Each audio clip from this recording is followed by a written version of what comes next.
জায়গায় আমি এই ৩৫৭ প্রকার খাবার একবারে রান্না হয় আমি পাইনি। পেয়েছেন আপনি?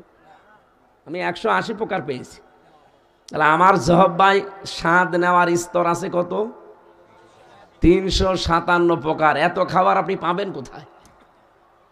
ওই নিরিবিলি হোটেলে দেখি ওরা কলা পাতা সেদ্ধ করে বলে যে এটাও ভর্তা। মানে এইভাবে ১৮০ প্রকার। কাঁঠালের পাতা ভর্তা, এই সব ভর্তা ভর্তা মিলে মাছের তরকারি, গোশতের তরকারি সব মিলে হচ্ছে ১৮০ প্রকার। অথচ আল্লাহ আমাদের জহব্বার ভেতরে স্বাদ নেওয়ার স্তরই দিয়েছে ৩৫৭ প্রকার। এটার সাথে কারোটার কারো মিল নেই। আমার রুচি একরকম, সর্দার সাহেবের রুচি এক। সর্দার না? আমিও সর্দার, আমি আমির হামজা সর্দার, তো ওইটা আমার বংশের নাম। এই যে 5টা বিষয় কারো সাথে কারো মিলছে না দুনিয়ায়, কিয়ামতের দিন আপনার সাথে যে মিলবে ও আপনার বোঝা বহন করে দেবে সে তোর চিন্তা নেই, এগুলো কিন্তু বানোয়াট, মিথ্যা কথা। সুতরাং কারো ওপরে আজকে থেকে আর ভরসা করবেন? এটা যদি না করেন বাংলাদেশে অনেক দরবার এমনি উঠে যাবে, বিশেষ করে ফরিদপুরের এই 2টা, এই রাজা কি, এটা কি দেওয়ান, কি নাম কি এটা, আটরশি, আর এই যে চন্দ্রপাড়া, এরপরে ঢাকার রাজারবাগ, দেওয়ানবাগ, কুতুববাগ, এই শরীয়তপুরের আছে সুরেশ্বরী। বাংলাদেশে এরকম 48,000 দরবার আছে। এই এলাকায় তো কম, সব বেশি সিলেটে আর চট্টগ্রামে। ওদের ঘরে ঘরে পীর, আবার মহিলারা হচ্ছে মা পীর,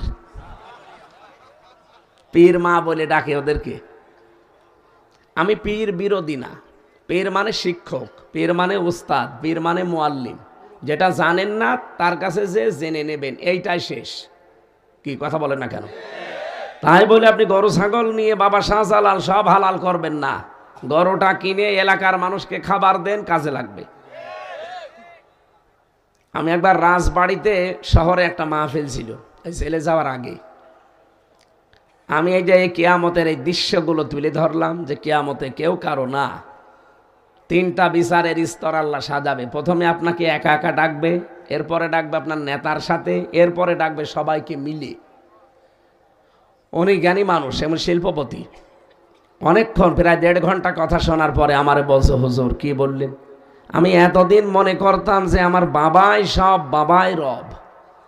আমি প্রায় 2 ট্রাক করে গরু দিতাম এই আটরশির দরবারে, 2 ট্রাক।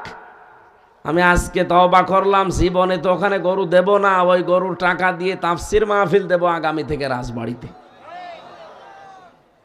আমার মনে হয় যাদের অন্তত একটু বিবেক আছে, যদি একটু নাড়াচাড়া দেওয়া যায় ওটা খুলে যাবে, ও জীবনও আর ওই কোনো ভণ্ড বাবার কাছে যাবে না। হ্যাঁ, ইসলাম যারা এদেশে নিয়ে এসেছে, হাক্কানি যারা, যাদের কাছে জ্ঞান পাওয়া যায়, এলেম পাওয়া যায়, মাস্ট বি, অবশ্যই যাবেন তাদের কাছে, শিখতে যাবেন। ফি কালামিহিল মাজিদ ওয়া বুরহানিহিত তাওহীদ। আউযু বিল্লাহি মিনাশ শাইতানির রাজীম। বিসমিল্লাহির রহমানির রহিম।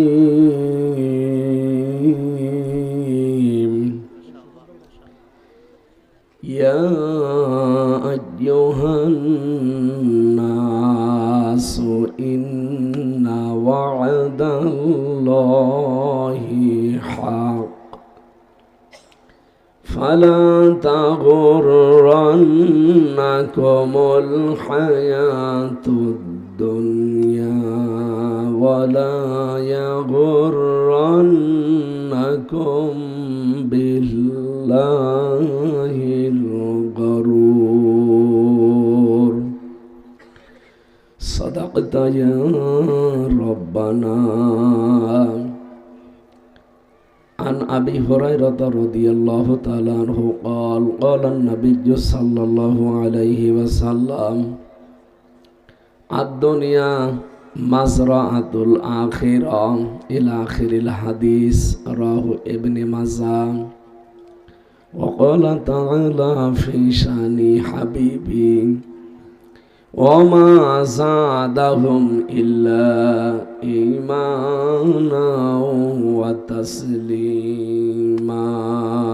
اللهم صل على سيدنا مولانا محمد بلغ العلا بكماله كشف الدجى بجماله حسنت جميع خصاله صلوا عليه وآله আলহামদুলিল্লাহ। বাংলাদেশের ঐতিহ্যবাহী জেলা বরিশাল উজিরপুর থানার অন্তর্গত বামরাইল, এটা পশ্চিম ভরসাকাটি যুব সমাজ ও এলাকাবাসীর উদ্যোগে দ্বিতীয় বাৎসরিক মহাবিশ্বের মহাবিশ্বয় আমাদের মালিক, আমাদের মনিব, মহান রব্বুল ইজ্জাত ওয়াল জালাল, তার মুখের পবিত্র বাণী কোরআনে কারীম। এই শরীরের ভেতরে ৯,৭৬৮ প্রকার চামড়া আছে, কিন্তু আশ্চর্য কারো সাথে কারো চামড়া মেলবে না। আজকের এই সর্দার সাহেবের চামড়া আমার চামড়া দেখেন, মনে হচ্ছে একরকম। ওনারটা কেটে যাক, ফেটে যাক, ছিঁড়ে যাক, পুড়ে যাক, আমার চামড়া নিয়ে লাগিয়ে দেবেন, জীবনও ভালো হবে না, আরো পছন্দ হবে। হ্যাঁ, আমার চামড়া যদি আমার শরীরের কোনো জায়গা থেকে কেটে আমার শরীরে লাগান, তাহলে এই জায়গা ভালো হয়ে যাবে। ওনার চামড়া ভালো বানাতে হলে 3.5 হাত বডির এই ৯,৭৬৮ প্রকার চামড়ার কোনো জায়গা কেটে দেওয়া লাগবে। কি বুঝলেন এখান থেকে? একজনের চামড়ার সাথে আর একজনের চামড়া মেলে না, লাগাতে গেলেও নিতে চাই না, পছন্দ ধরে, নষ্ট হয়ে যায়। এর চামড়ায় ওর মেলে না, কিয়ামতের দিন আমার বোঝাও বহন করে দেবে। এটা আপনার পীর সাহেব আপনাকে বোঝায় আর আপনি বিশ্বাস করে ফেলেন। এটা পুরা ডাহা মিথ্যা কথা। কিয়ামতে কেউ কারো বোঝা বহন, আর কিয়ামতে আপনার পীর সাহেব আপনার সাথে উঠবে। কে বলিস আপনাকে? কিয়ামতে আপনাকে আল্লাহর সামনে ওঠা লাগবে একা একা। এটাকে আমি বানালাম? সূরা মারিয়ামের 95 নম্বর আয়াতে আছে, ওয়াকুল্লুহুম আতিহি ইয়াউমাল কিয়ামাতি ফারদা। আল্লাহ পাক বলেন, কিয়ামতে প্রতিটি মানুষকে আমি ডাক দেব আমার সামনে স্রেফ একা একা। কয়জন করি? এইজন্য নিজে ভাবেন আপনি যা করলেন এইটা নিয়ে আল্লাহর সামনে দাঁড়াতে পারবেন কিনা। চামড়ার সাথে চামড়া মিল হয় না, কিয়ামতে ও বোঝা বহন করবে। ও আপনাকে বোঝায় আর আপনি বুঝে ফেলেন আপনিও পাগল। ওইটা আর একটা বাটপার। কথা বলেছে না কেন? যারা এগুলো বলে যে তোর কোনো চিন্তা নেই আমি আছি, ওইটা একটা বড় বাটপার। কারো উপরে ভরসা করে কোনো লাভ নেই। আপনার কাজের উপরে ভরসা করবেন যে কি কাজ আমি করে যাচ্ছি। কথা বোঝা গেছে? 3 নম্বরে মেলে না মানুষের এই চোখ। চোখের ভেতরে 1,70,000 রগ আছে। 5টা জিনিস দিয়ে আল্লাহ চোখ সাজিয়েছেন। মনি আছে, কর্নিয়া আছে, লেন্স আছে, লেন্স আছে, ইকুয়াল আছে। এই ইকুয়াল আবার 2 প্রকার, একটা ইকুয়াল একটা ডিপ ইকুয়াল। একটা এই দিকে একটা এই দিকে, এই 2 গর্তের 2 মাঝখানে আল্লাহ ওইটা ছড়িয়ে রেখেছেন। রব্বুল আলামিন বলেন, এই চোখটা আমি এমনভাবে সাজিয়েছি কিয়ামত পর্যন্ত কারো চোখের সাথে কারো চোখের মিল আপনি পাবেন না। দেখতে মনে হবে এক, কিন্তু জীবন ওই একরকম না। 4 নাম্বারটা আমি পেয়েছি মানুষের এই হাতের এই যে ছাপ, এর ভেতরে 153টা রেখা আছে, সূক্ষ্ম সূক্ষ্ম এই রেখাগুলো। আজ পর্যন্ত কারো রেখার সাথে কারো রেখা মেলে না, কিয়ামত পর্যন্ত মিলবেও না। যদি মিলে যেত তাহলে সর্দার সাহেবের জমি জায়গা থাকতো, সব জাল দলিল করে নিয়ে নিতাম। কথা বলে না কেন? 5 নম্বরে যেটা মেলে না সেটা হচ্ছে জহব্বার আচ্ছাদন স্তর। 1,50,00,000 স্তর আছে আমার এই জহব্বার ভেতরে। 357 প্রকার খাবার এই জহব্বাই টেস্ট করতে পারে একবারে। কিন্তু বিশ্বে আমি যতগুলো দেশে গেছি, যত উন্নত মানের হোটেল রেস্তোরাঁ, যত বাড়িতে খাবার খেয়েছি, গাজীপুরের কাপাসিয়ার নিরিবিলি হোটেলে খাবার বেশি 180 প্রকার। এর উপরে আমি আর পাইনি। বিশ্বে আমি যতগুলো দেশে গেছি এই ছোট বয়সে, বাংলাদেশ তো কোনো জায়গা বাকি নেই। কোন জায়গায় আমি এই ৩৫৭ প্রকার খাবার একবারে রান্না হয় আমি পাইনি। পেয়েছেন আপনি? আমি ১৮০ প্রকার পেয়েছি। তাহলে আমার জহব ভাই স্বাদ নেওয়ার স্তর আছে কত? ৩৫৭ প্রকার। এত খাবার আপনি পাবেন কোথায়? ওই নিরিবিলি হোটেলে দেখি ওরা কলা পাতা সেদ্ধ করে বলে যে এটাও ভর্তা। মানে এইভাবে ১৮০ প্রকার। কাঁঠালের পাতা ভর্তা, এই সব ভর্তা ভুত্তা মিলে, মাছের তরকারি, গোশতের তরকারি সব মিলে হচ্ছে ১৮০ প্রকার। অথচ আল্লাহ আমাদের জহব্বার ভেতরে স্বাদ নেওয়ার স্তরই দিয়েছে ৩৫৭ প্রকার। এটার সাথে কারোটার কারো মিল নেই। আমার রুচি একরকম, সর্দার সাহেবের রুচি এক। সর্দার না? আমিও সর্দার, আমি আমির হামজা সর্দার, তো ওইটা আমার বংশের নাম। এই যে 5টা বিষয় কারো সাথে কারো মিলছে না দুনিয়ায়, কিয়ামতের দিন আপনার সাথে যে মিলবে, ও আপনার বোঝা বহন করে দেবে, সে তোর চিন্তা নেই। এগুলো কিন্তু বানোয়াট, মিথ্যা কথা। সুতরাং কারো ওপরে আজকে থেকে আর ভরসা করবেন। এটা যদি না করেন বাংলাদেশে অনেক দরবার এমনি উঠে যাবে, বিশেষ করে ফরিদপুরের এই 2টা, এই রাজা কি, এটা কি দেওয়ান, কি নাম কি এটা, আটরশি, আর এই যে চন্দ্রপাড়া। এরপরে ঢাকার রাজারবাগ, দেওয়ানবাগ, কুতুববাগ, এই শরীয়তপুরের আছে সুরেশ্বরী। বাংলাদেশে এরকম 48,000 দরবার আছে। এই এলাকায় তো কম, সব বেশি সিলেটে আর চট্টগ্রামে। ওদের ঘরে ঘরে পীর, আবার মহিলারা হচ্ছে মা পীর, পীর মা বলে ডাকে ওদেরকে। আমি পীর বিরোধী না। পীর মানে শিক্ষক, পীর মানে উস্তাদ, পীর মানে মুআল্লিম। যেটা জানেন না তার কাছে যে জেনে নেবেন, এইটাই শেষ। কি কথা বলেন না কেন? তাই বলে আপনি গরু ছাগল নিয়ে বাবা শাহজালাল সব হালাল করবেন না। গরুটা কিনে এলাকার মানুষকে খাবার দেন, কাজে লাগবে। আমি একবার রাজবাড়িতে শহরে একটা মাহফিল ছিল, এই ছেলে যাওয়ার আগে আমি এই যে কিয়ামতের এই দৃশ্যগুলো তুলে ধরলাম, যে কিয়ামতে কেউ কারো না। 3টা বিচারের স্তর আল্লাহ সাজাবে। প্রথমে আপনাকে একা একা ডাকবে, এরপরে ডাকবে আপনার নেতার সাথে, এরপরে ডাকবে সবাইকে মিলে। উনি জ্ঞানী মানুষ, এমন শিল্পপতি। অনেকক্ষণ, প্রায় 1.5 ঘন্টা কথা শোনার পরে আমারে বলছে, হুজুর কি বললেন?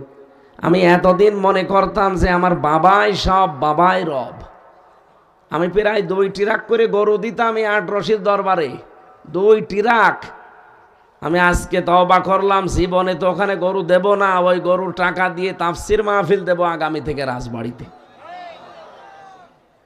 আমার মনে হয় যাদের অন্তত একটু বিবেক আছে, যদি একটু নাড়াচাড়া দেওয়া যায়, ওটা খুলে যাবে। ও জীবনও আর ওই কোনো ভণ্ড বাবার কাছে যাবে না। হ্যাঁ, ইসলাম যারা এদেশে নিয়ে এসেছে, হাক্কানি যারা, যাদের কাছে জ্ঞান পাওয়া যায়, এলেম পাওয়া যায়, মাস্ট বি, অবশ্যই যাবেন তাদের কাছে, শিখতে যাবেন। কিসের জন্যে? শেখার জন্যে যাবেন। চট্টগ্রামের বাইতুল শরফের মরহুম পীর সাহেব ছিলেন মাওলানা শাহ আব্দুল জব্বার রহমতুল্লাহ আলাইহ। নিজের জন্য একটা বাড়িও বানাতে পারেননি। বাংলাদেশে এরকম পীর যেগুলো আছে, এইরকম জায়গায় যাবেন শেখার জন্যে। তিনি মোনাব্বিহাত, কিতাবুল মোনাব্বিহাতের বাংলা করেছেন হাফেজ ইবনে হাজার আসকালানি রহমতুল্লাহ আলাইহ। আমি সেখান থেকে আজকে আলোচনা করব, আপনারা থাকবেন তো ইনশাল্লাহ। এরকম জ্ঞানী মানুষ যারা পীর আছে, আলেম আছে, তাদের কাছে যে আপনি শিখে নেবেন। ফাসালু আহলা যিকরি ইন কুনতুম লা তা'লামুন। যেটা জানো না, যারা জানে তাদের কাছে জেনে নিবা। এ ঘোষণা কার? কিন্তু তার গা পা টিপে দেওয়া লাগবে, বউ ছেলে মেয়ে নিয়ে সব সেখানে যে পড়ে থাকবেন না, এগুলো নেই, ইসলামে নেই। বরিশালবাসী এদিকে তাকান, মহিলা প্যান্ডেল নেই। মহিলাদেরকে যদি এখানে বলি, এই যে ফাঁকা জায়গাগুলো আছে, আপনারা আসেন, বোরকা পরে আসেন, অসুবিধা নেই, এখানে বসে পড়েন, মানবেন? এই কথা বলেন না, মানবেন? ফাঁকা জায়গা আমরা তো ভাই বোনের মতোই মনে করব, অথবা মেয়েদেরকে মা খালার মতোই মনে করব।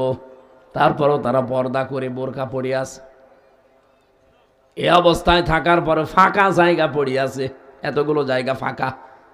এরপরও যদি তাদেরকে আপনি বসতে দিতে রাজি না হন, বলেন তো, নারী পুরুষ এক জায়গায় রাতের বেলা দরবারে জিকির করে, এ কি আসলেই কোরআন হাদিস মেনে করে? এগুলো যে ভণ্ড, শয়তান, প্রতারক, এ আর কি ফতোয়া দেওয়া লাগবে? আশা করছে আপনি বুঝে ফেলেছেন আমার এই উদাহরণে। আল্লাহ আমাদেরকে তৌফিক দিন, বলেন আমিন। যে আল্লাহ আমাদের কণ্ঠ ছেড়ে দিয়েছেন, জবান খুলে বলেন আলহামদুলিল্লাহ। দরুদ আর সালাম পাঠের মাধ্যমে আজকের তেলাওয়াতকৃত আয়াত সূরা ফাতির 5 নম্বর আয়াত পড়েছি। কোন সূরা? 45টা আয়াত আছে, একটা মাত্র আয়াত পড়েছি। আমার আজকের আলোচনার বিষয় শয়তানের বন্ধু এই পৃথিবীতে নবীর উম্মতের ভেতরে 10 প্রকার মানুষ। এই ভালো করে খেয়াল করেন। ইহুদি, খ্রিস্টান, বৌদ্ধ, মুশরিক, মাজুসি, প্রায় 4,500 ধর্মের লোক আছে দুনিয়ায়। ওগুলো কি নবীর উম্মত? বলেন বলেন। নবীর উম্মত কারা? আমরা যারা মুসলিম দাবি করি তারা। এই ভালো করে বুঝবেন। শয়তান একবার 2 পাহাড়ের মাঝখান দিয়ে চলে যাচ্ছিল মক্কায়। নবীজি ডাক দিলেন, এই এদিকে আয়। কোথায় যাস? বলছে আমার বন্ধুর কাছে। বন্ধু মানে? আপনার উম্মতের ভেতরে 10 প্রকার মানুষ আমার বন্ধু, আমি তাদেরকে খুব ভালোবাসি, আমি বন্ধুত্ব হিসাবে তাদেরকেই মেনে নিয়েছি। তাদেরকে আমি এখন একজন বন্ধুর কাছে যাচ্ছি তার উপকার করার জন্যে। শয়তান ওই দিন নবীকে আর একটা কথা জানিয়েছে, হে রাসূল, আপনার কাছে আমি মিথ্যা বলবো না। আপনার উম্মতের ভেতরে 10 প্রকার মানুষকে আমি বন্ধু হিসাবে মেনে নিয়েছি, আর 20 প্রকার মানুষকে আমি শত্রু মনে করি। আমার আলোচনার বিষয় 30টা। এই আয়াত থেকে এই তথ্যগুলো সব বের করব। যারা যারা থাকবেন তারা হাত তোলেন, না থাকলে হাত তুলবেন না। এই আন্দাজে না, দেখেন তো হাত তোলেনি কে? এই যে আলহামদুলিল্লাহ। ঠিক আছে, আমি তো এইভাবে কথা বলি না, আপনারা জানেন আমার কথাবার্তার আর ধরন এইভাবে না। আসলে কণ্ঠ পারছে না, শরীর সাপোর্ট দিচ্ছে না, তাই কথা বোঝা যাচ্ছে তো। আমরা এই 30টা বিষয় দেখি। অন্য কোনো মানুষ কিন্তু না, ইহুদি, খ্রিস্টান, মুশরিক সব বাদ। শুধু নবীর উম্মতের ভেতরে শয়তানের বন্ধু কয় প্রকার মানুষ? সূরা ফাতির। ফাতির শব্দের শাব্দিক অর্থ কোনো মডেল ছাড়া, নমুনা ছাড়া যিনি তৈরি করেন। এই পৃথিবী আল্লাহ বানিয়েছেন কোনো মডেল দেখে দেখে, কোনো নমুনা দেখে দেখে। আমাদেরকে যে আল্লাহ বানালেন কোনো নমুনা দেখে? বলেন বলেন। এই যে যিনি নমুনা ছাড়া, মডেল ছাড়া বানাতে পারেন তার নাম ফাকির। তিনি তৈরি করেছেন কোন নমুনা, মডেল, চিহ্ন ছাড়া। 45টা আয়াতের একটা আয়াতে শুধু আমার আল্লাহ আমাদেরকে ডাক দিয়েছেন। ইমানদার বলেন না, ডাক দিয়েছেন ইয়া আইয়ুহান্নাস, হে মানব মণ্ডলী। ইন্না ওয়াদাল্লাহি হক, অবশ্যই আল্লাহর ওয়াদা সত্য। ফালা তাগুররান্নাকুমুল হায়াতুদ দুনিয়া, এই দুনিয়ার জীবনটা যেন তোমাদেরকে ধোঁকার ভেতরে ফেলে না দেয়। দুনিয়ার জীবনে ধোঁকায় পড়ে যেও না। ওয়ালা ইয়াগুররান্নাকুম বিল্লাহিল গারুর, আর ওই মহাপ্রবঞ্চক, ওই শয়তান, ওই প্রবঞ্চকের ধোঁকায় পড়ে তোমরা যেন আল্লাহ সম্পর্কে আত্মভোলা হয়ে থেকো না। এটা বাংলা অর্থ ছিল। মহাপ্রবঞ্চক বলতে আল্লাহ কাকে ইঙ্গিত দিয়েছেন তার পরের আয়াতে জানিয়েছেন, ইন্নাশ শাইতানা লাকুম আদুওয়ুন ফাত্তাখিযুহু আদুওয়া, অবশ্যই তোমাদের শয়তান তোমাদের শত্রু, তাকে শত্রু হিসাবেই তোমরা গ্রহণ করো। ইন্নামা ইয়াদউ হিজবাহু লিয়াকুনু মিনা আসহাবিস সাঈর, অবশ্যই শয়তান তার দলবলকে ডাকে সে যেন জাহান্নামে তাদের সঙ্গে করে নিয়ে যেতে পারে।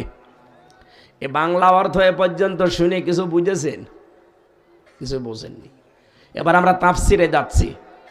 আপনারা ওঠেন মানে বললেন যে উঠবেন না?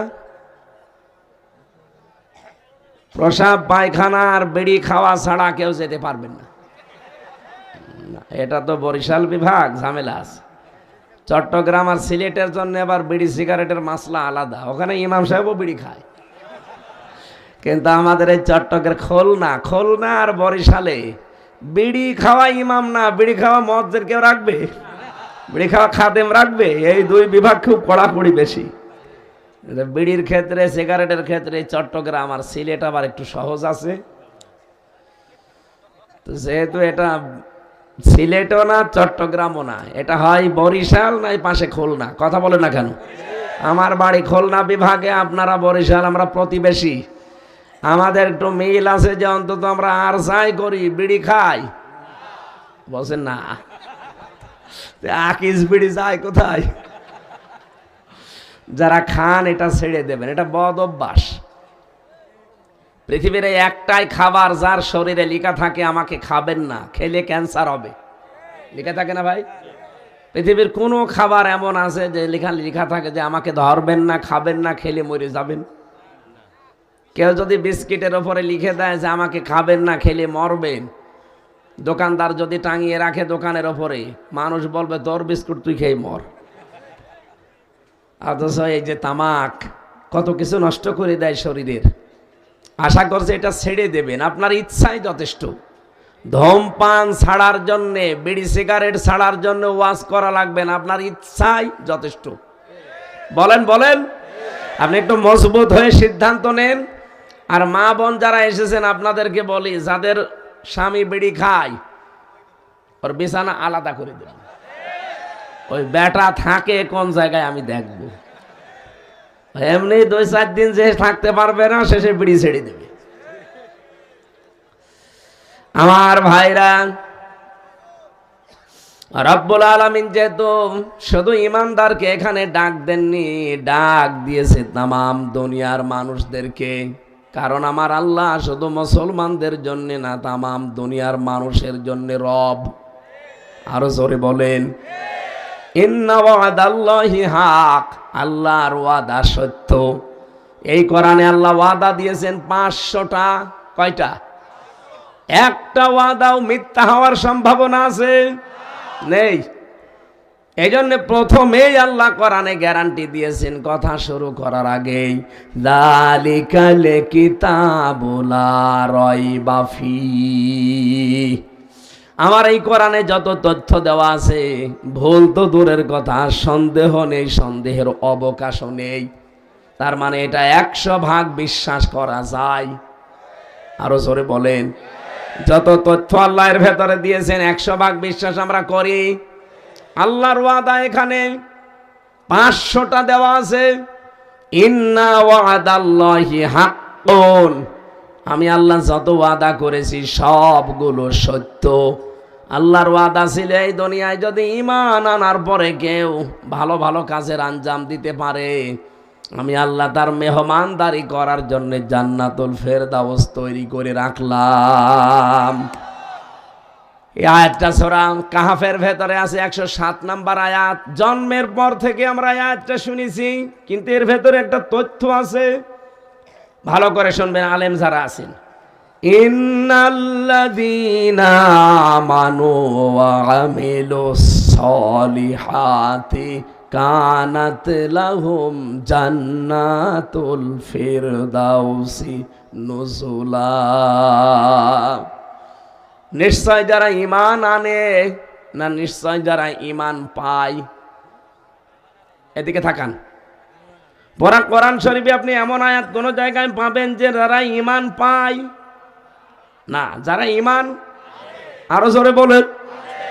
এখানে আমরা যারা বসে আছি, একটা মানুষকে ঈমান এনেছি না ঈমান পেয়েছি? কোরআনের সাথে তো মিলছে না। আপনাকে তো ঈমান আনা লাগবে, ঈমান পাওয়া লাগবে না। বাপ দাদা পূর্বপুরুষ ছিল মুসলমান, ওই ঘরে এসেছি, এই জন্য আমিও মুসলমান।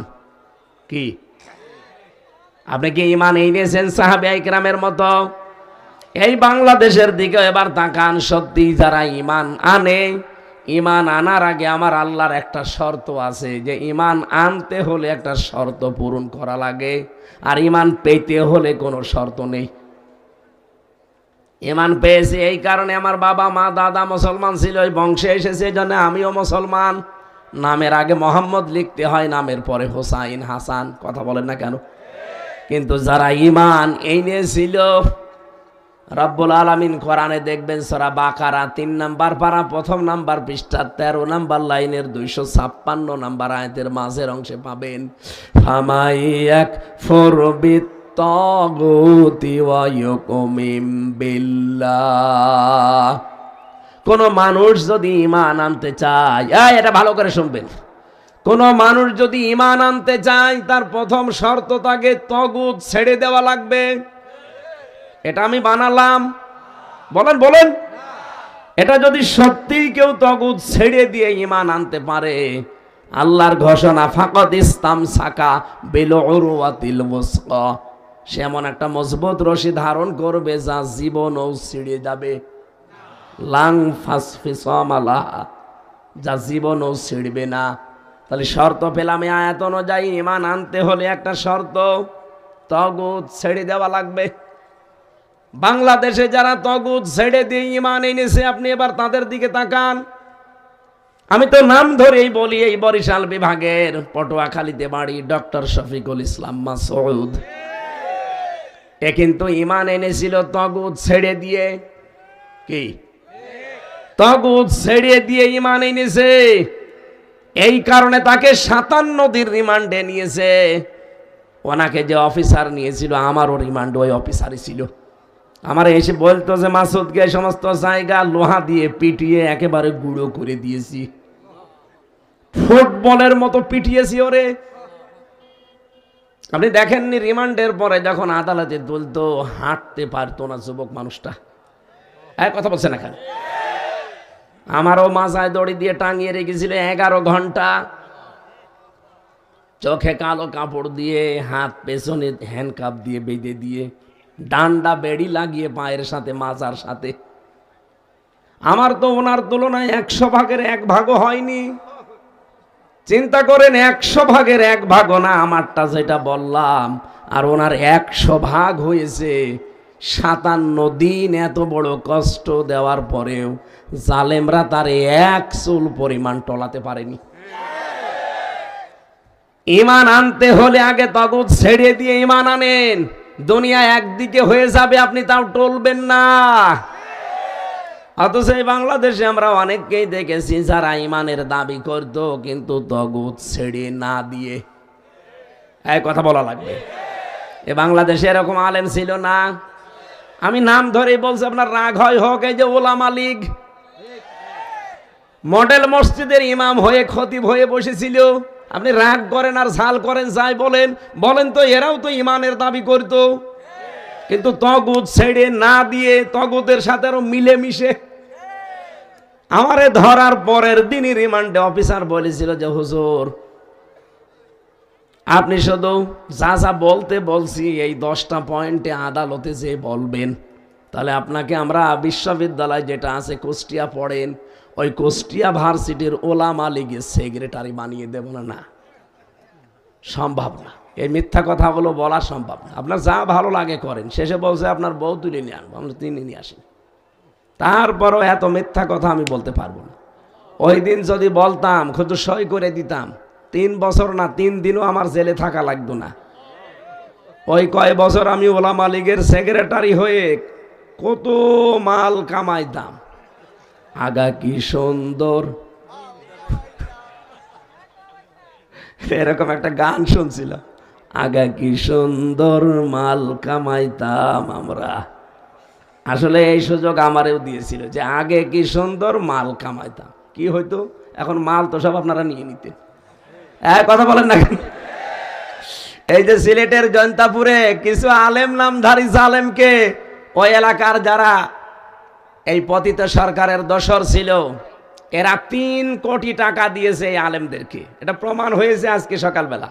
3 কোটি টাকা তাদেরকে দিয়ে বলেছে এই দেশে যারা ইসলামপন্থী সব এক হয়ে যাচ্ছে, এই যে জামাত ইসলাম, চরমনাই, হেফাজত ইসলাম, খেলাফত সব এক হয়ে যাচ্ছে না।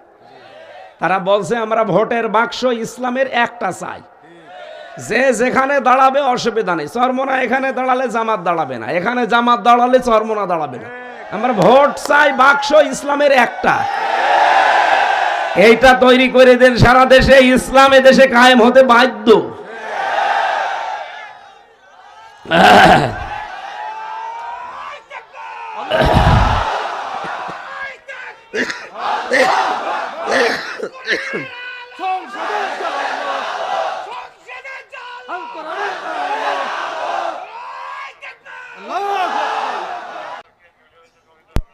ওরা জাতে মাতাল হলো তালে ঠিক আছে, যেহেতু গরুর মদ খাওয়া মানুষ তো, আমরা খাই গরুর দুধ আর ওরা।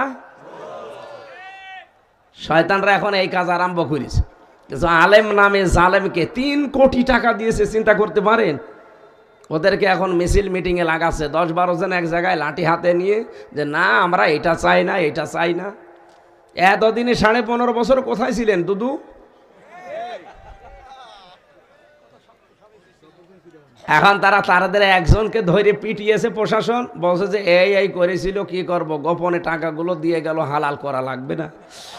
আমরাও আহ্বান জানাচ্ছি, শুধু সিলেটের জনতাপুরে না, বাংলাদেশের যেখানে যেখানে এই জালেমদের টাকা এরকম 3 কোটি 5 কোটি দিতে চায়, টাকা নেবেন, একদিন এরকম করবেন, পরের দিন টাকা হালাল হয়ে যাবে। ওই শয়তানরা মরুক।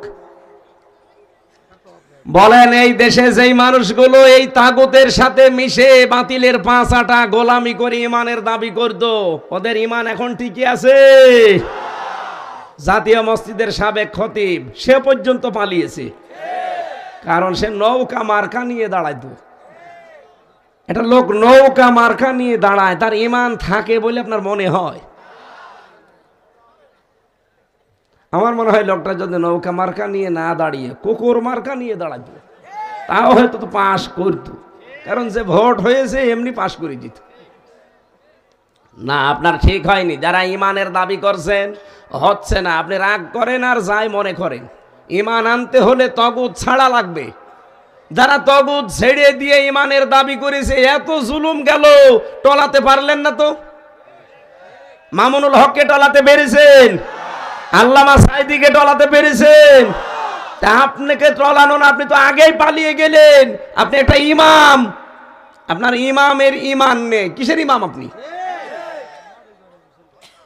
ফরিদউদ্দিন মাসুদ, মুফতি জসিমউদ্দিন রহমানী আপনাদের এই বরিশাল বিভাগের সন্তান, 12টা বছর জেলে কাটিয়ে এসেছে। সে জানিয়েছে এই ফরিদউদ্দিন মাসুদ এ তগুতের, নিজেই তগুতের গোলাম।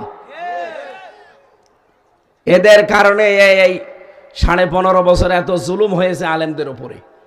এই শয়তানগুলো যদি কিছু না করতো, আমার মনে হয় এত জুলুম হইতো না। এরা যে বোঝাইতো যে আপা কোনো অসুবিধা নেই, আপনি চালান, আমরা আসি। আর আপাও তো খালি হাওয়া দিলেই ফলে। মমতাজ হাওয়া দিত, ফলতো। কি সংসদে হাওয়া দিত না? আরো ফলতো। তো বিবেক আছে যে মমতাজের মতো একটা মানুষ হাওয়া দেয় আর আমি ফলি? ও কি মানুষের ভেতরে পড়ে? 300 টাকায় যারা দেহ বিক্রি করতে পারে, তারা সংসদে যে বলে সংসদ সদস্য হয়। আর তারা হাওয়া দিত আর উনি বসে বসে তালি দিত। মানুষ এত নিচে নামে এসে। আমি ইমানের কথা বলছিলাম, ইমান আপনাকে পাওয়া লাগবে না আনা লাগবে? আর ইমান আনতে হলে আগে কি ছাড়া লাগবে? তগুত কি, এটা যদি আপনি না জানেন তো ছাড়বেন কি করে? তগুতের অর্থ 4টা। 1 নম্বরে তগুত মানে শয়তান। তগুত মানে কি? শয়তান তো আর দেশে নেই। 2 নম্বরে তগুত মানে মানুষের তৈরি করা আইন। ও ভাই বরিশালের মানুষেরা, আমি ছোটকালে বরিশালে পড়েছি, এই জন্য আপনাদের প্রতি একটা আলাদা মায়া আছে। আমার মন থেকে বলছি, আপনাকে আমি বাঁচাতে চাই। মানুষের তৈরি করা আইন, কারণ যারা এদেশে প্রতিষ্ঠা করতে চান, আপনার ইমান নেই, কারণ আপনি তগুত। আগে ছেড়ে দেন, এরপরে ইমানের দাবি করেন। কোন আলেম নিয়ে আনবেন? আলেমকে নিয়ে সেখানে বসান। যা বলছি একটা কথা যদি ভ্রণ প্রমাণ করতে পারেন, তগুতের 2 নম্বর অর্থ এটা। তগুত মানে মানুষের তৈরি করা আইন যারা প্রতিষ্ঠা করতে চায়। এ বাংলাদেশে এরকম মানুষ নেই। 3 নম্বরে তগুত মানে নিজে আল্লাহকে মানে না, কেউ মানবে, মানতেও দেয় না। এরকম দেশে ছিল না? নিজে কোরআন শোনে না, কেউ শুনবে, শুনতেও দেয় না। এই জন্য এরকম সম্পর্ক যাদের সাথে আছে, এগুলো আগে ছেড়ে দেন, কাটছাট করে আসেন, এরপরে যদি দাবি করতে পারেন। 2 নম্বরের শব্দ ছিল কি? ওয়া আমিলুস সলিহাত, নেক কাজ করবে। নেক কাজ কি? আমরা মনে করি নামাজ পড়া, রোজা রাখা, কালো বোরকা পরা, দাড়ি রাখা, জব্বা গায়ে দেওয়া, জিকির করা হয়ে গেল নেক কাজ না। সলেহ শব্দের শাব্দিক অর্থ হচ্ছে শুধু নেক না, শুধু সৎ না। সলের আবিধানিক অর্থ এখন বের হচ্ছে আধুনিক ব্যাখ্যায়।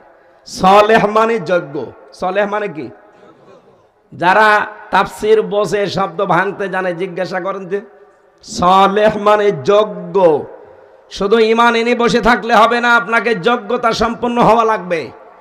এই বাংলাদেশটা অর্থনীতি চালাতে হলে যোগ্যতা লাগবে না আপনার। আপনি মুশারাকা বোঝেন, মোদারাবা বোঝেন, মোরাবাহা বোঝেন, বায়ে সালাম বোঝেন, বায়ে ইস্তেসনা বোঝেন, বায়ে মুআজ্জাল বোঝেন, এরকম 28টা নিয়ম আছে অর্থনীতিতে ইসলামী। কি বোঝেন আপনি? এই বিভাগটা চালাতে হবে না? এটা কি ফেরেশতারা এসে চালাবে? আপনার যোগ্যতা অর্জন করা লাগবে। এই দেশে এখন যদি কেউ টিএনও হতে চায় তার বিসিএস ক্যাডার হওয়া লাগে। কেউ এএসপি হতে চাইলে বিসিএস ক্যাডার হওয়া লাগে। এসপি হতে চাইলে, ডিসি হতে চাইলে বিসিএস ক্যাডার হওয়া লাগে। এক কথা বলছেন না কেন? আপনি ম্যাজিস্ট্রেট হতে চাইলে বিসিএস ক্যাডার হওয়া লাগবে। তো এই সমস্ত জায়গাগুলো যদি আমরা এখন না যেতে পারি, যোগ্যতা অর্জন করে, ওগুলো তো সব ওই রাম আর বামরা দখল করে রাখবে, দেশটা আবার জাহান্নাম বানাবে। এই জন্য আমরা যারা ঈমান এনেছি, শুধু ঈমান এনে বসে থাকলে হবে না, আমাদের যোগ্যতা ধাপে ধাপে বাড়াতে হবে। আমাদের যোগ্যতা যখন ওই জায়গায় পৌঁছিয়ে যাবে, দেখবেন ঠিক আল্লাহ ওয়াদাল্লাহুল্লাযীনা আমানু মিনকুম ওয়া আমিলুস সালিহাত লা ইস্তাখলিফান্নাহুম ফিল আরদ। এটা সূরা নূরের ভেতরে আছে, 18 নম্বর পারা, 16 নম্বর পৃষ্ঠা, 3 নম্বর লাইনে আছে। আল্লাহ বলেন যে এই মানুষগুলো ঈমান আনবে আর যোগ্যতা অর্জন করবে, আমি আল্লাহর ওয়াদা হচ্ছে লা ইস্তাখলিফান্নাহুম ফিল আরদি, জমিনের শাসন ক্ষমতা আমি আল্লাহ তাদেরকে দিয়ে দেব। এই বাংলাদেশে আমরা এখন দেখতে পাচ্ছি ইসলামের যে উত্থান হচ্ছে, এখন ইসলামপন্থীরা ডিসি হতে পারে, এসপি হতে পারে, টিওনো হতে পারে, বিশ্ববিদ্যালয়ের ভিসি হতে পারে। এই কথা বলেন না কেন? আমার কুষ্টিয়া ভার্সিটির ভিসি যিনি, উনি মাদ্রাসা থেকে কামেল পাস। আজ বাংলাদেশের সব জায়গাগুলো যদি আমরা ইসলামপন্থী মানুষগুলো এভাবে যোগ্যতার ভিত্তিতে নিতে পারতাম, যদি যেতে পারতাম, চিকিৎসা বিভাগ আজ দুর্নীতিতে চ্যাম্পিয়ন হয়। কেন হবে? বাংলাদেশের ডাক্তারগুলো ডাক্তার মতিয়ার রহমানের মতো তৈরি করেন, ডাক্তারগুলো ডাক্তার শাহিন জর্দারের মতো তৈরি করেন, ডাক্তারগুলো ডাক্তার ফাতেমা সিদ্দিকা রাজশাহী এর মতো বানান। এভাবে ডাক্তার তৈরি করে ছেড়ে দেন, চিকিৎসা বিভাগটা দুর্নীতিগ্রস্ত না, দুর্নীতি মুক্ত হতে বাধ্য হবে। বিশ্ববিদ্যালয়গুলোতে কোনো সিন্ডিকেট থাকবে না। এই জন্য ঈমান এনে বসে থাকলে হবে, আমাদের যোগ্যতা বাড়তে হবে। আজ মায়ের সাথে জেনা হচ্ছে প্রকাশ্যে। বলেন কোথায় হলো? কোথায় হলো মানে যারা এই যে টাকা ছেড়ে রাখেন, টাকা ছেড়ে রাখে 1000, প্রতি মাসে মাসে 200 টাকা বেশি না, এটা মায়ের সাথে জেনা করা। এই এলাকায় নেই? কারা কারা এরকম টাকা ছেড়ে রাখেন? হাত তোলেন তো। কই আন্দাজে বলেন কেন? এই এলাকায় থাকবে কেন? সব আল্লাহর ওলি বসে আছে না। যদি এরকম কোন কাজে কেউ থাকেন, আপনি টাকা ছেড়ে দেবেন, আসল টাকাটা রেখে সুদ ছেড়ে দেবেন।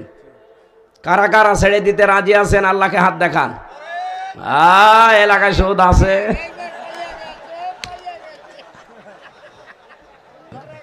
না ভাই, আপনি নামাজ পড়েন, আপনি রোজা রাখেন, আপনি হজ করে আসেন, কিসের ভণ্ডামি করেন আপনি? মায়ের সাথে জেনা করে নামাজ হয়? বলেন বলেন, মায়ের সাথে জেনা করে হজ হয়? অথচ এই কাজ আমরা ইসলামী অর্থনীতি না থাকার কারণে করছি।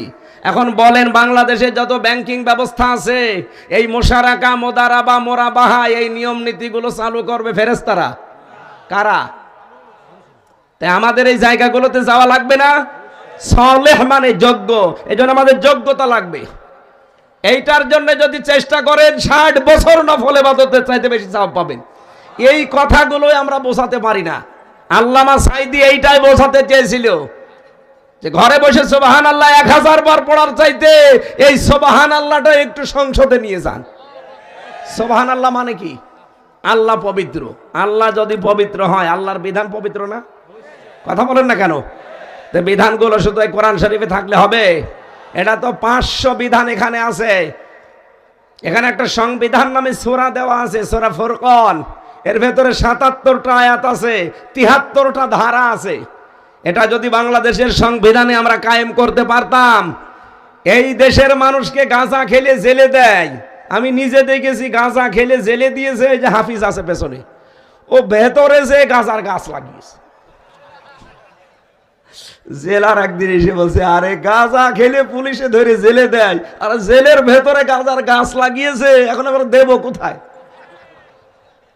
৭৩টা ধারা যতদিন বাংলাদেশের সংবিধানে আমরা প্রতিস্থাপন করতে না পারবো, ১৭ বার নাকি এই বাংলার সংবিধান কাটা ছাটা হয়েছে, পরিবর্তন হয়েছে, একবারও পরিবর্তন করা লাগবে না। এইটা নিয়ে যান, শুধু ওই ৭৭টা ধারার ৭৩টা ধারা নিয়ে যান, বাংলাদেশ মিনি জান্নাত হয়ে যাবে। চোর গেলে আর ডাকাত হয়ে বের হবে না, ডাকাত গেলে খনি হয়ে বের হবে না, যদি যায় কোনোদিন জেলখানায় তো থাকবে না, আর যদি থাকেও সংশোধনের জন্য ওখান থেকে আল্লাহর ওলি হয়ে বের হবে। এক কথা বলেন না কেন? আমরা ওইটা চাচ্ছি সামনে। আমরা ইসলামী অর্থনীতিতে আল্লাহর ওলি হব, আমরা সমাজনীতিতে আল্লাহর ওলি হব। এই কথা বলেন না কেন? শয়তান যাদেরকে সবচাইতে বেশি ঘৃণা করে, কয় প্রকার মানুষ? 20 প্রকার। বলেন বলেন। আর 10 প্রকার নবীর উম্মতের ভেতরে 10 প্রকার মানুষের কাছে খুব ভালোবাসার। তাদের ভেতরে 1 নাম্বার আমি পেয়েছি আল ইমাম জাহের, যারা জালেম শাসক। এটা তো আর দুনিয়ায় নেই। 2 নাম্বারে পেয়েছি অহংকারী লোক। 3 নাম্বারে পেয়েছি কৃপণ ধনী, সম্পদ উপার্জনে কোনো খেয়াল রাখে না। বাবা শাহজালাল, মোদের কাছে কুত্তা বিড়াল সব হালাল, কোন হাত দিয়ে যে টাকা পয়সা আসছে যাদের খেয়াল নেই। এইরকম ধনী যারা, তারা শয়তানের বন্ধু। বলেন নাউজুবিল্লাহ। বাংলাদেশে প্রকার মানুষ নেই। 4 নাম্বারে বেশি ওই আলেম যে জালেমের পক্ষে সাফাই গায়। এই 15.5 বছরে যেটা বেশি হয়েছে। এই কথা বলেন না কেন? তাহলে শয়তানের বন্ধু আলেমদের ভেতরেও ছিল না? বলেন। 5 নাম্বারে পেয়েছে যারা খেয়ানতকারী ব্যবসায়ী। এতে খাদ্যে ভেজাল দেয়, ফরমালিন মেশায়। তীর গ্রুপের মালিক নাই এনারা? তেলের ভেতরেও কত রকমের 2 নাম্বারই দেয়, কিন্তু এটার এখনো ঠিক আছে মানটা, ওটা এখনো পর্যন্ত ঠিক আছে। তীর এটা আন্তর্জাতিকভাবে দেশীয় এবং আন্তর্জাতিক মান সম্পন্ন অনুযায়ী এগুলো ব্যবহার হচ্ছে। যদি ভেজাল দেয়, শয়তানের বন্ধু হয়ে কিয়ামতে উঠবে। শুধু উনি না, যত ব্যবসায়ী দেশে আছে, আল্লাহ পাকের নবী ব্যবসায়ীদেরকে এত দাম দিয়েছেন। আত্তাজিরু সাদুকুল আমিন মান নাবিয়্যিনা ওয়াস সিদ্দিকিনা ওয়াস শুহাদাই ওয়াস সালিহিন। যারা সৎ ব্যবসা করে খাবে, সে যে ব্যবসায় হোক, যদি জায়েজ হয়, তাই বলে আবার বিড়ির ব্যবসা না, যেটা মানুষের উপকার হয়, এরকম ব্যবসা করে যারা খায়, যত ছোট কাজ হোক, কিয়ামতের দিন নবীদের সাথে, সিদ্দিকদের সাথে, শহীদদের সাথে আপনি উঠতে পারবেন। সুবহানাল্লাহ বলতে পারেন। খাদ্যে ভেজাল যারা দেন, তারা মানুষ হত্যাকারীর তালিকায় কিয়ামতে উঠবেন। কারণ আপনার এই খাদ্যে বিষ দেওয়া, ফরমালিন দেওয়া, ভেজাল দেওয়ার কারণে মানুষের কলিজা নষ্ট হয়ে যায়, হার্ট নষ্ট হয়ে যায়। এ কথা বলে না কেন? এই যে ডায়াবেটিস হচ্ছে আমাদের আজ, কেন? এই সমস্ত ভেজাল খাদ্য খাওয়ার কারণে। যেটা আপনি ফরমালিন দিনের ফলে, এই ফল আপনার মেয়েকে আপনি খাওয়াতে পারবেন? আমাকে খাওয়াচ্ছেন, আমার মেয়েকে খাওয়াচ্ছেন, আমার গোলন দুর্বল হয়ে যাচ্ছে, আপনি কিয়ামতে মানুষ হত্যাকারের তালিকায় উঠবেন।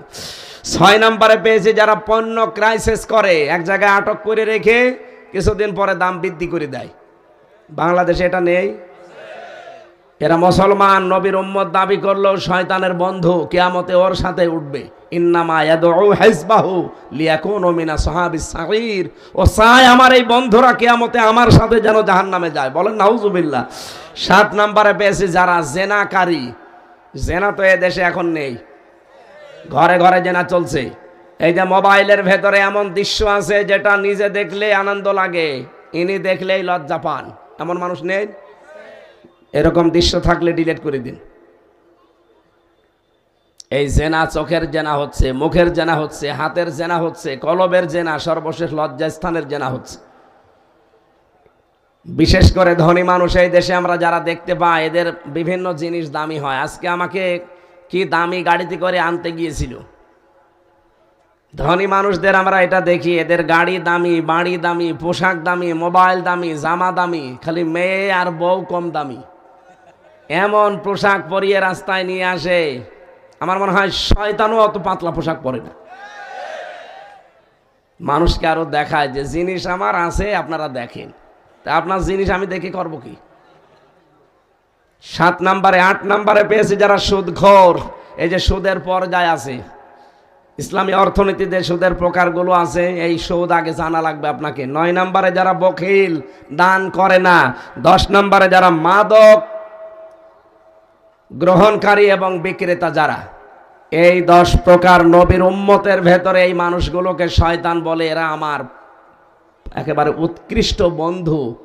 আলমার ও মান আহাব্বা, দুনিয়ায় যার সাথে যার বন্ধুত্ব হবে, ভালোবাসা হবে, কিয়ামতে তার সাথে তাকে ওঠা লাগবে। আল্লাহ আমাদেরকে হেফাজত করেন। আমরা নবীর উম্মত দাবি করছি, আমরা যদি এই কাজগুলোতে থাকি, আমরা কি নবীর উম্মত আছি না শয়তানের বন্ধু হয়ে গেছি? আল্লাহ আমাদের হেফাজত করুন, বলেন আমিন। খালাকাল ইনসান আল্লামাহুল বায়ান। আল্লাহ তাআলা বলেন আমি মানুষ বানিয়েছি আর মানুষকে কথা বলা আমি শিখিয়েছি। কিন্তু এই কথা বলা বন্ধ করে দিয়েছিল আমাদের এই বাক শক্তিকে যারা রুদ্ধ করে রেখেছিল। আল্লাহ রাব্বুল আলামিন ১৫০০ বছর আগে একটা যুগ ছিল, ওই জামানার নাম আমরা জানি, ইতিহাসের পাতায় আছে, আয়ামে জাহিলিয়াতের যুগ। জানেন না?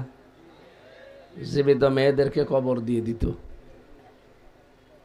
এখনো জীবিত মেয়েদের কবর দেওয়া হয়।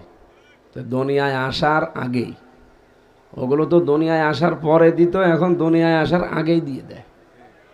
কথা বোঝেন? পরপর যদি 2, 3টা 4টা মেয়ে হয়ে যায়, ডাক্তার যদি বলে যে এটাও মেয়ে হবে, আমার মনে হয় ওইটা আর দুনিয়ায় ও আসতেই দেবে না। গতকালকে আমি যেখানে ছিলাম, একজন এসে 1 গ্লাস পানি আর একটা আপেল নিয়ে এসেছে। হুজুর আপেল পুড়ি দে। আমি কি দিয়ে আপেল পড়বো? কোরআন শরীফের সূরা ফাতিহা এছাড়া আর কিছু আছে? সূরা ফাতিহা পড়ে ফু দেব। ও আমার কানের কাছে মুখ নিয়ে বলছে, হুজুর এমন আপেল পড়বেন যেন ছেলে হয়। মানে পরপর আমার 2-3টা মেয়ে আছে, আমিও ছাতা আর চাই না। এখন আমি সামনে একটা আশায় আছি, আপনি আপেলটা এমন ভাবে পড়েন যেন ছেলে হয়। ওরে আপেল ফেরত দিয়ে বললাম, এই আপেল পড়ে যদি ছেলে হইতো আমার 3টা মেয়ে, আমি আপেল আমার ম্যাডামরে খাওয়াতাম। সুতরাং বহু ভ্রান্ত ধারণায় দেশে আছে আমাদের। কথা বলা এই যে শক্তিটা আমরা কোরআনে কারিম এবং হাদিস থেকে পেয়েছি। বিজ্ঞান এখন জানাচ্ছে মানুষকে আল্লাহ 5টা জিনিস আলাদা আলাদা দিয়েছে, যা দুনিয়ার কারোর সাথে কারো মিল নেই। এটা দেওয়া লাগবে, এটা দিলে গলা ভেঙে যাবে। বাতাস দিলে একটু হালকা দিয়ে, আমি বলবো পরে। বসেন, এখানে বসে পড়েন, কেউ দাঁড়িয়ে থাকবেন। আপনার একটু পিছান, ওই যে পেছনে মানুষ আছে ডিস্টার্ব হবে, একটু পিছিয়ে বসে। এই কথা বলা যাবে না, দাঁড়িয়ে আছেন, বসে আছেন, থাকেন, কথা বলবেন না। আর মাহফিলে আসা নিষিদ্ধ, ডাক্তার বলেছে মুখে টেপ মেরে রাখবেন। তারপরও আজকে 3টা চলছে। কোথায় সে সিলেট, গোলাপগঞ্জ ছিল দিনের বেলায়, জহরের পরে ছিল বিয়ানী বাজার, এই যে এখন এখানে। বারবার বলছিলাম যে আমি বাড়ি চলে যাই। ডাক্তার বলেছে কিছু চাইতে লিখে দেবেন, কথা তো বলবেনই না, লিখে দেবে। আর সেখানে যে ঘন্টার পরে ঘন্টা। তারপরও দোয়া চাচ্ছি যেন আল্লাহ কণ্ঠটা ছেড়ে দেন, এবং শরীরটা এই যে জ্বর, তো বারবার ঘেমে যাচ্ছে, আর ঘাম বসে গেলে আবার কণ্ঠ বসে যাবে। 3টা বছরে ওরা তো এমন কোনো টর্চার নেই আমার এই শরীরের ওপরে করে নাই। জীবনটা একেবারে শেষ করে দিয়েছে। রিমান্ডে নিয়েছে, এরপরে ফাঁসির ওই কন্ডেম সেলের ভেতরে। তারপরেও যে বেঁচে আছি, আমি তো কোনোদিন ভাবি না যে আবার বাইরে আসতে পারবো। ওরা যা আরম্ভ করেছিল, বহু মানুষ আমার সামনে মরে গেছে, লাশ হয়ে হয়ে বের হয়ে চলে যেত। এই জন্য কত মানুষকে দেখেছি, ওরা রিমান্ডে বহু কষ্ট দিয়েছিল আমাদেরকে। এই যে আমার পেছনে একজন এসে দেখা করলো, উনিও জেলখানায় ছিল, আপনাদের বরিশাল এনসরে বাড়ি, কি যেন নাম ওনার, হাফিজ, উনি অনেক দিন জেলে ছিল। আসলে ওইটা জেল না, ওইটা একটা সেল। জেল তো 1 নাম্বার, 3 নাম্বার, 2 নাম্বার যেগুলো আছে ওইগুলো। এই 4 নাম্বার এইটা আসলে জেল না, এটা ফাঁসির কন্ডেম সেল। প্রত্যেকটা যারা মার্ডার মামলার আসামি বড় বড় তাদেরকে এখানে রাখার কথা, আর আমার মতো সৈন্যপুটি নিজে রেখে দিয়েছে। তারপরও আমাদের যোগাযোগ বিচ্ছিন্ন রেখে দিয়েছিল। ওনাদের তো তাও মোবাইল দিত 7 দিন পরে সরকারিভাবে, আর আমাদের 3 বছরে একেবারে নিষিদ্ধ। বাড়ির লোক আসলে দেখাও করতে দিত না, এত কড়াকড়ি করত। টর্চার যা হয়েছে শরীরের ওপরে, স্বাভাবিক হতে সময় লাগবে। এখন যদি আমি এই পড়ে থাকতাম 10-15 দিন একাধারে, আস্তে আস্তে হয়তো কলাটা উঠতো, শরীরটা ভালো হতো। কিন্তু আপনারা তো গালি দেবেন। আজকে যদি না আসতাম, ওই যে কে দাওয়াত নিয়েছে ওরে মনে হয় মানুষ গালি দিয়ে শেষ করে ফেলত, যে হুজুরের দাওয়াতই দাওনি, খালি ভণ্ডামি করো। এখন কি করব, তারপরও বাধ্য হয়ে আসা লাগছে। আমি বলেছিলাম যে সালাম দিয়ে অন্তত দোয়াটা করে আসি। দোয়া চাচ্ছি যেন কণ্ঠটা হালকা ছেড়ে যায়, কিছু কথা বলার নিয়তে বসেছি। আল্লাহ যেন তৌফিক দেন, আমিন।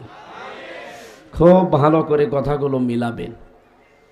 5টা জিনিস আমি বলছিলাম পৃথিবীর কারো সাথে কারো মিল নেই কিয়ামতের দিন। এই কারণেই কেউ কারো বোঝা বহন করবে না। যেহেতু এটা বরিশাল বিভাগ, বরিশাল না, এই বিভাগের মানুষের একটা ভ্রান্ত ধারণা আছে, যাই করি বাবা আছে, কিয়ামতের দিন বাবার কাঁধে চড়ি চলে যাব। অনেকে আবার 2-3-4 পীরের মরিদ হয়, 2 হাত ধরে এইভাবে মারবে, মাঝখানে পলসিরাত পার হয়ে জান্নাতে চলে না। ওয়ালা তাজিরু ওয়াজিরাতুন বিজরা উখরা, কেউ কারো বোঝা বহন করবে না। তার প্রমাণ আমি এই 5টা বলছি। 1 নম্বরে কণ্ঠের স্বর। আজ পর্যন্ত যত মানুষ দুনিয়ায় এসেছে, কিয়ামত পর্যন্ত যত মানুষ আসবে, কারো কণ্ঠের স্বরের সাথে কারো কণ্ঠের মিল নেই। বিজ্ঞান এখন জানিয়েছে এই যে এই জায়গাটা, এখান থেকে কথা বের হয়, এখানে 27টা স্তর আছে। 27টা ধাক্কা খাওয়ার পরে একটা কথা বের হয় আমাদের মুখ দিয়ে। কোরআন হাদিস বলছে এই প্রত্যেকটা স্তরে একজন করে ফেরেশতা বসে আছে। এর কাছে, এর কাছে, এর কাছে, এভাবে একটার পর একটা দিতে থাকে। 27 নাম্বার জায়গায় যে ফেরেশতারা কথাটা কার সম্পর্কে কতটুকু খাটবে, কার কণ্ঠে কথাটা কেমন ভাবে দিলে মানাবে, সেইভাবে ওই ফেরেশতা বের করে দেয়। যদি আমার ভাই ফখরুলের আর আমার প্রত্যেকের কণ্ঠ যদি এক হইতো, এ রাতের বেলা যদি যে ফখরুল সাহেবের বাড়ি আমি সালাম দিতাম, ও মনে করতো ফখরুলই এসেছে, বাবা শাহজালাল সব হালাল হয়ে যেত না? কি দয়া করেছে বলেন আপনার এই কণ্ঠের স্বরটা পাল্টিয়ে। আলহামদুলিল্লাহ। সম্মানিত ভাইরা, আমরা যে কথা বলতে চাই, 27টা স্তর পার করার পরে যে আল্লাহ আমাদের কণ্ঠস্বরটা ছেড়ে দিলেন, একটা স্তরে যদি কোনো ঝামেলা থাকে আপনি কথা বলতে পারবেন না, খালি গো গা আওয়াজ বের করবেন, কথা বের হবে না। এই ক্ষমতা দুনিয়ায় কারো হাতে আছে? পোড়াটা কার হাতে? যে আল্লাহর হাতে, সে আল্লাহ বলছেন আল্লামাহুল খালাকাল ইনসান আল্লামাহুল বায়ান। আমি মানুষ বানিয়ে শুধু শেষ করে দেইনি, তাকে কথা বলা শিখিয়েছি। আমাদের এই কথা বলা যারা এতদিন রুদ্ধ করে রেখেছিল, আল্লাহ যেহেতু এখন ছাড় দিয়েছে, ছেড়ে দিয়েছে, বলেন আলহামদুলিল্লাহ।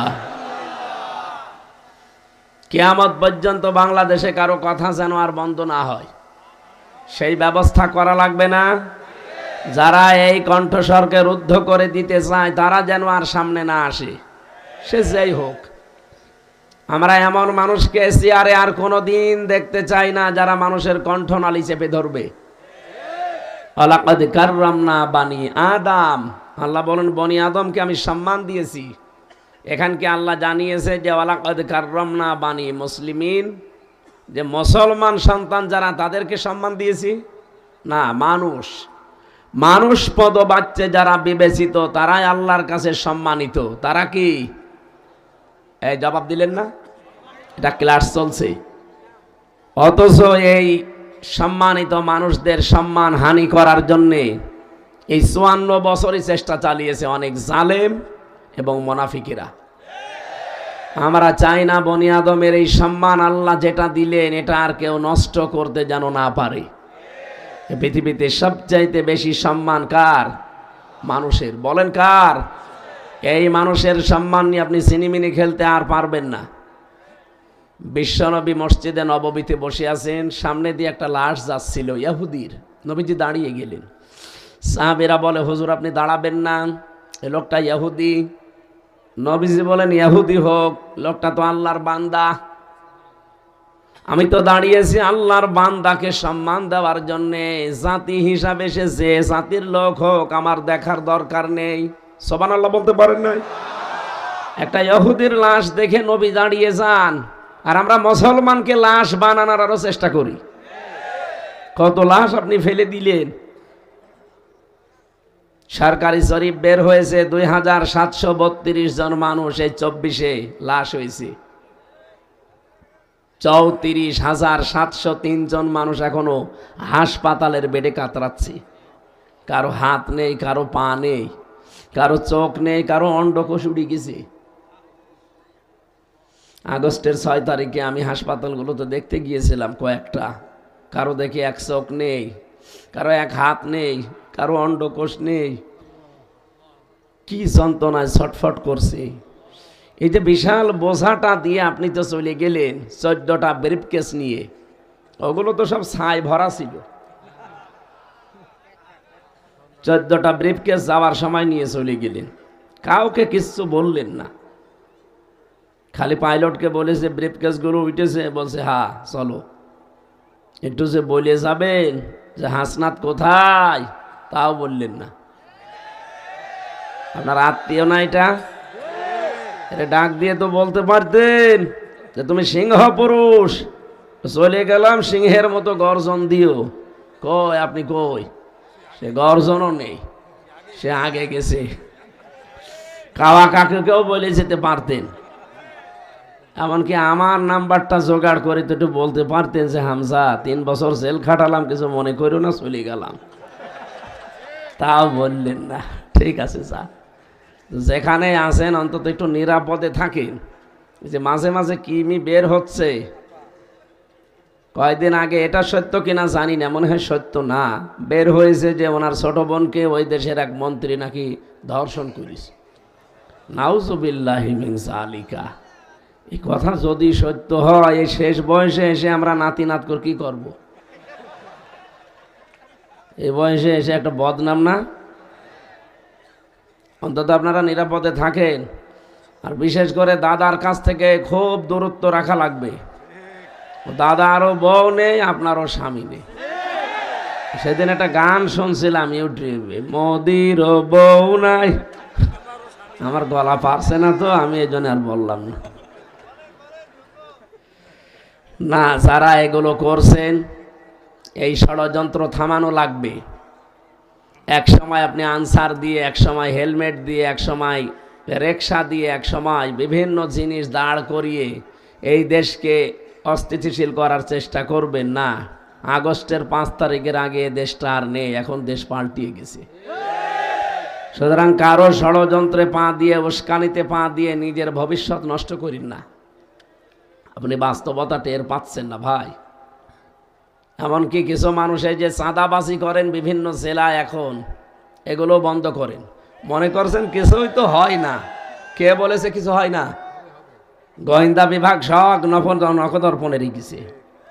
আমি তো ওদের সাথে মাঝে মাঝে যোগাযোগ করে দেখেছি। বলছো হুজুর আমরা পর্যবেক্ষণে রেখেছি, দেখছি কে কি আমল করে, কাজ করে। ও মনে করছে আমি নারায়ণগঞ্জে বন্দরে রাত ২টার সময় চাঁদা চাইতে গেলাম, টের পেল কি করি গো? আরে ভাই, রাত ২টায় আপনি পায়খানায় বসে বসে কি করেন তা ওরা ওই অফিসে বসে দেখতে পায়। আমি নিজে দেখেছি ওদের মেশিন রিমান্ডে। এত উন্নত ওরা ওই মেশিনগুলো নিয়ে এসেছিল ইসরায়েল থেকে। এখন যারা ব্যবহার করছে ওরা নাই নেই, কিন্তু যারা এখন দায়িত্বে আছে ওরা তো ব্যবহার করছে না। আপনি মনে করছেন যে আমি কোথায় কি করে কেউ টের পাই না? সব কিন্তু ওরা দেখতেছে। এই জন্য আপনি সাবধান হবেন। আপনারা অত্যাচারিত জুলুম নির্যাতনের শিকার একটা মাজলুম দল, ওই 14 দল বাদ দিয়ে আমরা যা আছি সবাই মাজলুম। কি কথা বলেন না কেন? শহীদ জিয়ার হাতে গড়া এই দেশ, এই দলটা, এই দলের ভেতরে এখন দুই গ্রুপ হয়ে গেছে, একটা বাম একটা ডান। ডান যারা আছে তারা কিন্তু জান প্রাণ দিয়ে চেষ্টা চালাচ্ছে, কিন্তু বাম কিছু আছে তারা দাদাদের ফাঁদে পা অলরেডি দিয়ে দিয়েছে। এই জন্য তাদের মুখ থেকে এখন উলট পালট কথা, এই 15 বছরে জালেমরা যা বলেছিল ওরা এখন ওইটা বলছে।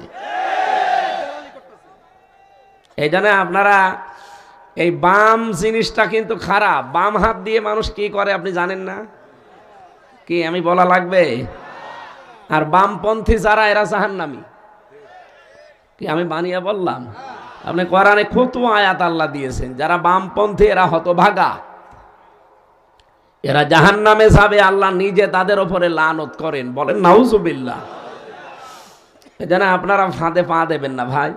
এই 15.5 বছরে আপনারা জুলুম অত্যাচার নির্যাতনের শিকার। হ্যাঁ, কিছু মানুষ জুলুম নির্যাতনের একেবারে স্টিম রোলার এতভাবে চলেছে, তাদের উপরে চলার আর কায়দা নেই। এই কারণে হয়তো ডান বাম ইনকাম করছেন।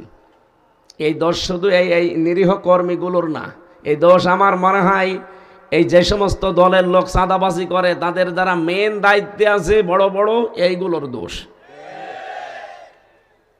তারা ক্ষমতায় থাকাকালীন কোটি কোটি টাকার মালিক অলরেডি হয়ে বসে আছে, আর যত ঝামেলা পুইয়েছে এই সাধারণ এই কর্মীগুলো। এদের বাড়িতে আজ খাবার নেই, মেয়ে লেখাপড়া করবে, খাতা কিনবে, খাতা কেনার টাকা নেই। কেন? জামাত ইসলাম দেখছে না তাদের দলীয় লোকজনকে? আপনারও তো দল, আপনি দেখতে পারেন না?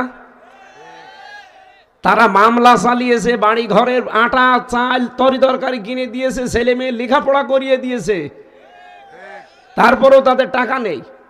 আর আপনি কোটি কোটি টাকার মালিক হয়েছেন এই কর্মীগুলোর ঘাড়ের ওপরে পা দিয়ে। তারা বছরের পর বছর জেল খাটবে। এই বরিশালের একজন আমার সাথে ছিল, বড়গুনায় বাড়ি তার, 313টা মামলা তার। তারে মাঝে মাঝে বলতাম যে ভাই আপনি কবে জামিন নেবেন, কবে বের হবেন, আর কয়টা হাজিরা দেবেন? সে একটা কর্মী মানুষ, তার জীবনটা শেষ করে দিয়েছে, অথচ বড় বড় লোক নেই বিএনপিতে। এই কথা বলে না কেন? আজ যারা দাদাদের ফাঁদে পা দিয়ে, উস্কানিতে পা দিয়ে উলট পালট কথা বলেন, আপনি কি টাকার মালিক কম হয়েছেন আমরা জানি না? আমি নাম ধরে বলতে গেলে এখন অনেকের বলতে পারবো। যেই কয়জন আসেন সারা বাংলাদেশে, বরিশাল বিভাগেও যারা বড় বড় দায়িত্বে আছেন, কি করবেন? টাকা কবরে নিয়ে যাবেন? এতদিন যারা জুলুম অত্যাচার নির্যাতনের শিকার হয়েছে তাদের পেছনে খরচ করেন। ইসলামী দলের লোকজনকে দেখেও শেখা যায় না এরা কি করছে। এদের নিজেদের আখের গোছানোর কোনো চিন্তা আছে? আমি জামাতের আমির ডাক্তার শফিকুর রহমান, আমিরে জামাতকে একদিন 10,000 টাকা দিয়েছিলাম হাদিয়া, যে স্যার আপনি কিছু কিনে খেয়ে নিন। বলা সঙ্গে সঙ্গে নিয়ে দেখলাম ওই জেলার যিনি দায়িত্বে আছে তারে দিয়ে দিল। কেন? তার টাকার দরকার না? সারা দেশ সে কত কাজ করে বেড়াচ্ছে। আপনাকে তো 10,000 না 10 টাকা দিলেও তো আপনি তো জীবনও দেবেন না। কি করেছেন? এর আগে তো ছিলেন দায়িত্বে, এতগুলো টাকা কি করেছেন? সব টাকা আপনার আছে আমরা জানি। আমি এই যে মালয়েশিয়া ঘুরে আসলাম, সিঙ্গাপুর, এখানে ওদের সাহেব পাড়া আছে। শুধুমাত্র এই জালেমদের নেই তা না, ওদেরও আছে। যেই হোটেলে উঠি, হোটেল থেকে নেমে দেখি 2 জন বসে চা খাচ্ছে। কি গো 2 ভাই এখানে? হুজুর আমরা আগেই পালিয়েছি। কেন? সাহেব পাড়ায় থাকবেন না? বলে না, ওখানে থেকে মায়ের খাবো। ওই জায়গায় গেলে বাংলাদেশের মানুষ এখানে আছে, পিটিয়ে ভর্তা বানিয়ে ফেলবে। এই জন্যে যারা করছেন এই ছোটোখাটো মানুষগুলো, ভাইরা আপনারা একটু ধৈর্য ধরেন, দেশটা আগে একটু দাঁড় হোক। বাইরের বিভিন্ন মিডিয়া কিন্তু এখন একেবারে চাতক পাখির মতো চেয়ে আছে। আপনি টের পাচ্ছেন কিছু? এই যে ভয়েস অফ আমেরিকা কিছুদিন আগে একটা রিপোর্ট দিয়েছে, 257টা দেশ আছে পৃথিবীতে, প্রত্যেকটা দেশের ওপরে তাদের নজর। এতদিন আমাদের এই প্রতিবেশী নামে কলঙ্ক, এই দাদা বাবুরা এই 54 বছর আমাদের নামে যে মিথ্যাটা ছড়িয়েছে, এই জানুয়ারির 1 তারিখে সেটা পুরা মিথ্যা, এটা প্রমাণ হয়ে গেছে। মাইক্রোসফট এটা খ্রিস্টানরা চালায়, তারা জানিয়েছে তামাম দুনিয়ায় সবচাইতে বেশি মিথ্যা তথ্য পরিবেশন করে ভারত। আরে ভাই, ওরা কে আমার খালাতো ভাই? ওদেরকে আমরা টাকা পয়সা দিয়েছি? ওরা নিজেরাই রিপোর্ট বানিয়েছে, সবগুলো চিন্তা ভাবনা করে গবেষণা করে বানিয়েছে। সুতরাং এই 54 বছর বাংলাদেশের বিরুদ্ধে সাম্প্রদায়িক সম্প্রীতির নেই, এদেশে সংখ্যালঘু নির্যাতন হয় এরকম কথা বলে বলে যারা বিশ্বের মোড়লদের বিশ্বাস করানোর চেষ্টা করিয়েছিলেন, মোড়লরা এখন বুঝে ফেলেছে আপনারা মিথ্যা কথা বলেন। আপনারা তো প্রতিবেশী, ওইটা তো আর পাল্টানো যাবে না, চরিত্র পাল্টান আপনারা। বিশ্বের মানুষগুলো আমরা দেখি মাটির নিচে কেউ সোনা পায়, রূপা পায়, কেউ তেল পায়, গ্যাস পায়, আর আপনারা এমন শয়তান শুধু মাটির নিচে মন্দির পান। এই কথা বলেন না কেন? তাও মন্দির যেখানে সেখানে পায় না, শুধু মসজিদের নিচে পায়। পিটিয়ে লম্বা করা দরকার শয়তানগুলোকে। বলে না, 500 বছর আগে এখানে মন্দির ছিল। আরে শয়তান বাংলাদেশে সহ এই অঞ্চলটা 850 বছর মুসলমানেরা শাসন করেছে। যদি আমাদের ধর্মে জবরদস্তি থাকতো, জোর জবরদস্তি বাড়াবাড়ি থাকতো, একটা মন্দিরও মাটির উপরে থাকতো না, সব মাটির নিচে চলে যেত। ঢাকার স্বামী বাগের ইস্কন মন্দির, এখন যদি বলি এটা 1000 বছর আগে মসজিদ ছিল, ভেঙ্গে আমরা মসজিদ বানাবো, কি মানবেন আপনি? কোন কারণে আল্লাহর ঘরগুলো ভেঙে দিচ্ছেন? গতকালকেও একটা ভেঙেছে।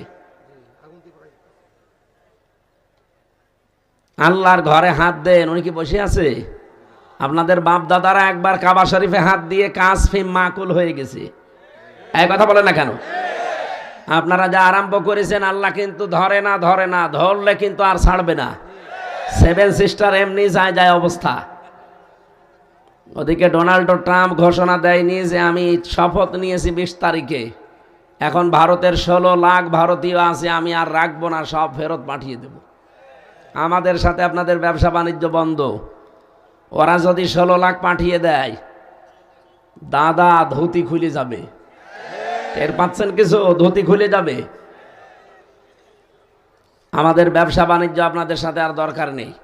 যে চুক্তিগুলো করেছিলেন, 53টা না 54টা চুক্তি করেছিলেন কন্যার সাথে, এখন কন্যা নেই, চুক্তিও নেই। আর ইউনুস, আপনি যে দোয়া পড়বেন বিপদে পড়ে, কোন দোয়া পড়বেন? পড়তেও পারবেন না। দোয়া ইউনুস পড়বে, আর ও বেটা তো আন্তর্জাতিক খেলোয়াড়, চুক্তি সব বাতিল করে দিয়েছে। কে কথা বলে না কেন? 27টা দেশের ভিসা হয়তো ভারতে, সব টান দিয়ে নিয়ে চলে এসেছে বাংলাদেশে। ওর মাথা না, ওটার ম্যাগনেট।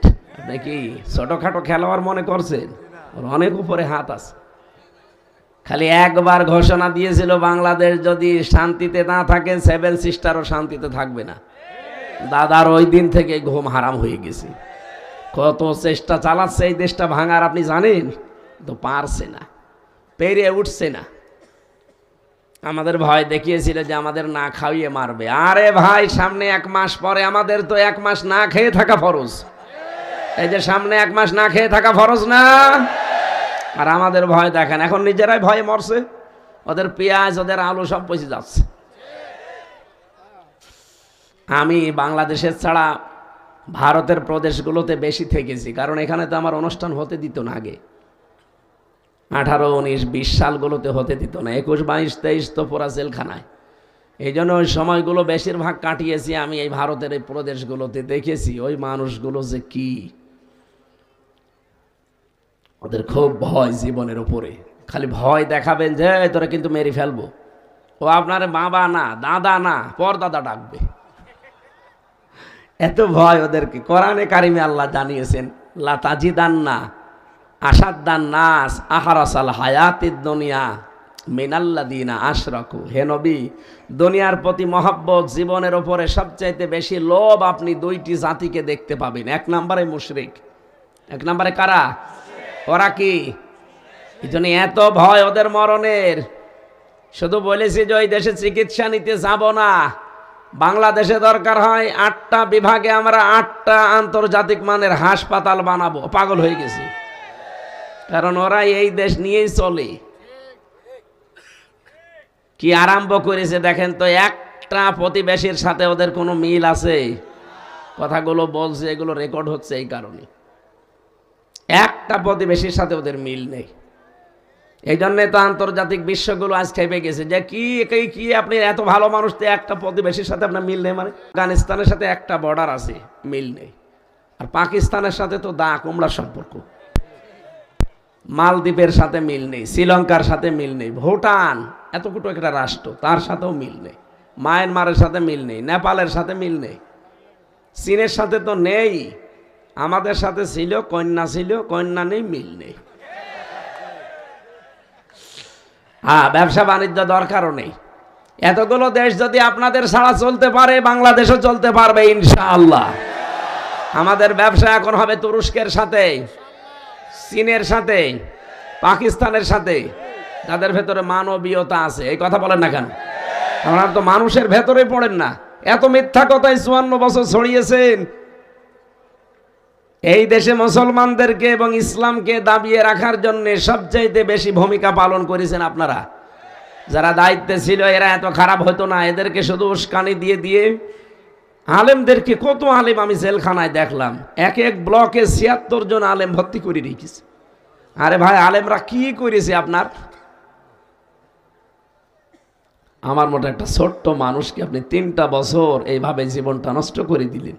কি হয়েছে? আমি তো এখনো দেশে টিকে আছি, আপনি তো থাকতেও পারলেন না। এই জন্য জুলুম যারা করে ওদের বিরুদ্ধে সরাসরি মামলা দেবে আল্লাহ নিজে।